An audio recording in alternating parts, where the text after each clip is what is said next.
So ఇన్వెస్టర్లకి నేను ఫైనల్గా ఇదే క్వశ్చన్ అడిగి ముగిద్దాం అనుకున్నా, సో దానికి కూడా మీరు ఆన్సర్ చెప్పేశారు. దట్ బట్ ఆల్దో సో ఇన్వెస్టర్లకు కానీ లేదా రిటైల్ మార్కెట్ ఇన్వెస్టర్లకు కానీ లేదంటే హోమ్ కమోడిటీస్ అంటే ఇంట్లో వాళ్ళు కొనుక్కోవడానికి కానీ, సో వాళ్ళకి ఏ సజెషన్స్ ఇస్తారు మీరు ఈ టైంలో?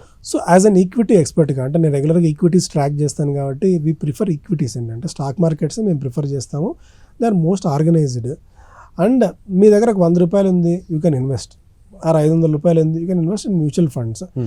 ఈ మెటల్స్ విషయానికి వచ్చినట్టయితే అండి, ఇవన్నీ సైక్లికల్ అండి. మెటల్స్ అంతా కూడా వీటికి ఏ రోజుకు స్పెసిఫిక్గా మెటల్స్ ఎప్పుడు సాధారణంగా గ్రో అవుతుంటే, అంటే చైనా ఎకానమీ ఎప్పుడు గ్రో అవుతే ఆటోమేటిక్గా కూడా మెటల్స్ అనేది కూడా గ్రో అవుతున్న సందర్భం గతంలో చరిత్ర మనం చూస్తే అర్థమవుతుంది. ఇప్పుడు ఒక ఐరన్ అవసరం ఉంది, ఒక మెటల్ అవసరం ఉంది, ఆ దేశంలో ఇన్ఫ్రాస్ట్రక్చర్ డెవలప్ అవుతుంది, అప్పుడు మనకి ఐరన్ అవసరం అవుతుంది, సిమెంట్ అవసరం అవుతుంది.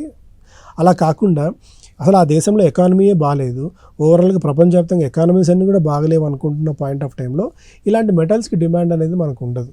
సో దాన్ని మనం గమనంలో పెట్టుకో. అంటే అసలు ఒక మెటల్లో ఇన్వెస్ట్ చేస్తున్నాము, ఆర్ఎల్స్ ఒక అసెట్ క్లాస్లో మనం ఇన్వెస్ట్ చేస్తున్నామంటే ఎందుకు ఇన్వెస్ట్ చేస్తున్నాం అన్న థాట్ ప్రాసెస్ మనకు ఉండాలి. అసలు ఈ తలనొప్పి అంతా నాకెందుకు, ఒక ఫండ్ మేనేజర్కి ఎవరికో మనం డబ్బులు ఇచ్చేస్తాము అంటే, నా దగ్గర 10,000 రూపాయలు ఉందండి, ఆ 10,000 రూపాయల కోసం నేను ఇంత స్టడీ చేయాల్సిన పని లేదు. నేను ఎవడన్నా ఒక ఎక్స్పర్ట్ దగ్గరికి వెళ్ళి, ఒక మ్యూచువల్ ఫండ్ దగ్గరికి వెళ్ళి వాడి దగ్గర ఇన్వెస్ట్ చేస్తే వాడికి అదే పొద్దున్న లేచినప్పటి నుంచి అదే పని కాబట్టి, అది నేను మ్యూచువల్ ఫండ్స్లో స్టాక్స్లో ఇన్వెస్ట్ చేద్దామా లేకుంటే గవర్నమెంట్ బాండ్స్లో ఇన్వెస్ట్ చేద్దామా అనేది ఆ థాట్ ప్రాసెస్ తీసుకొని ఆ 10,000 రూపాయలు వాడికి 4 రూపాయలు 5 రూపాయలు ఎంతో కొంత సమ్ ఎక్స్ ఫీజ్ తీసుకొని మీ డబ్బును వాడు ప్రొటెక్ట్ చేస్తాడు. అలా కాకుండా నేనే ఒక ఎక్స్పర్ట్ అయిపోయి నేనే ఇన్వెస్ట్ చేయాలి, అన్నింటిలో నేను తెలుసుకోవాలన్న తాపత్రయం పడాల్సిన అవసరం లేదు. సో మ్యూచువల్ ఫండ్స్ మార్గాన్ని మీరు సెలెక్ట్ చేసుకున్నట్టయితే, గోల్డ్లో కూడా మీరు ఇన్వెస్ట్ చేయాలన్నప్పుడు నేను ఫిజికల్ గోల్డ్కి dead against investing in physical gold అండి. ఇప్పుడు మీరు ఒక some jewellery shop, ex jewellery షాప్కి వెళ్ళారు, ఒక 20 గ్రాముల ఒక జ్యువెలరీ ఏదో చూశారు. ఆ 20 గ్రామ్స్ జ్యువెలరీకి దే విల్ ఛార్జ్ 15% నుంచి 25-30% వరకు విఏ అనేది ఛార్జ్ చేస్తారు. వాల్యూ ఎడిషన్ అది వేస్టేజ్ కానీ, మేకింగ్ కానీ, తరుగు, కూలి, నేమ్ ఎనీథింగ్. 30% ఆ 25% మీకు అక్కడే మీ విలువ కోల్పోతున్నారు. రేపు పొద్దున గోల్డ్ ఆ 25% పైన మీకు రిటర్న్ ఇస్తేనే మీరు పెట్టిన డబ్బుకి రిటర్న్ ఏమైనా జనరేట్ చేయగలుగుతుంది. సో ఫిజికల్ గోల్డ్కి ఐఎమ్ డెడ్ అగైన్స్ట్. మీరు గోల్డ్లో ఇన్వెస్ట్ చేయాలి, you invest in ETF invest చేయండి. లేదా ఇప్పుడు చాలా వరకు ETFs డిజిటల్ గోల్డ్ వస్తున్నాయి, ఆ డిజిటల్ గోల్డ్లో ఇన్వెస్ట్ చేయండి. అలా ఇన్వెస్ట్ చేసినప్పుడు ఏమవుతుందంటే, మీరు రేపు పొద్దున డబ్బులు ఎప్పుడైనా అవసరం ఉంది, ఇమీడియట్గా అమ్మేస్తే ఆ రోజు మార్కెట్ ప్రైస్లో మీ డబ్బులు మీ బ్యాంక్ అకౌంట్లో పడతాయి. ఈ 25 రూపీస్ మీరు ఈ తరుగు కానీ, వేస్టేజ్ కానీ, విఏ రూపంలో మీరు కోల్పోవాల్సిన అవసరం ఉండదు. సో అలాంటి ETFs మీరు పికప్ చేసుకోండి. లేదా సిల్వర్లో ఇన్వెస్ట్ చేద్దాం అనుకుంటున్నారు, అలాంటి ETFs మీరు పికప్ చేసుకోండి. నేను ఒకటే చెప్తానండి, మీ దగ్గర 100 రూపాయలు ఉంటే 85-90 రూపాయలు మీరు ఈక్విటీలోనే ఇన్వెస్ట్ చేయండి.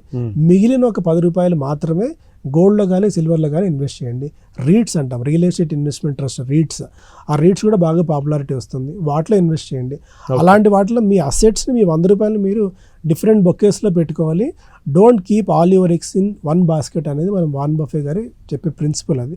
సో అన్ని డబ్బుల్ని ఒకే చోట పెడితే రేపు పొద్దున ఏదైనా ఒక అసెట్ క్లాస్లో ఏదైనా ప్రమాదం వచ్చింది అనుకోండి, మీరు మొత్తం మునిగిపోతారు. అలా కాకుండా ఈ డబ్బులను 10 చోట్ల 5 చోట్ల పెట్టారనుకోండి, ఒక అసెట్ క్లాస్ పోయినా ఇంకొక అసెట్ క్లాస్ మనం కాపాడుకునేందుకు స్కోప్ దొరుకుతుంది. కాబట్టి ఈక్విటీలను ప్రిఫర్ చేసుకోండి. గోల్డ్కి సిల్వర్కి తక్కువ ప్రయారిటీ ఇవ్వండి, పెరుగుతాయి. బట్ ఆ కెపాసిటీ మీకు ఉండి, ఆ షాక్ని తట్టుకునే కెపాసిటీ మీకు ఉండి, అంతటి ఎక్స్పర్టీజ్ ఉండి, ప్రపంచవ్యాప్తంగా ఏం జరుగుతున్నాయన్న ఫ్యాక్టర్స్ని మీరు ఏ రోజుకి ఆ రోజు ట్రాక్ చేసినప్పుడు మాత్రమే మీరు ట్రేడ్ చేసుకోండి. కానీ యాజ్ అన్ ఇన్వెస్టర్గా, చిన్న ఇన్వెస్టర్గా, ఒక లేమ్యాన్ ఇన్వెస్టర్గా గోల్డ్ అండ్ సిల్వర్ లాంటి ప్రెషియస్ మెటల్స్ని విపరీతంగా డబ్బులు పెట్టి ఇరుక్కోకండి. ఈక్విటీల వైపు, స్టాక్ మార్కెట్స్ వైపు కానీ స్టాక్స్ కొనండి. లేదా మీకు ఎక్స్పర్టీజ్ లేకపోతే మ్యూచువల్ ఫండ్స్లో నేను ప్రిఫర్ చేయమని చెప్తాను.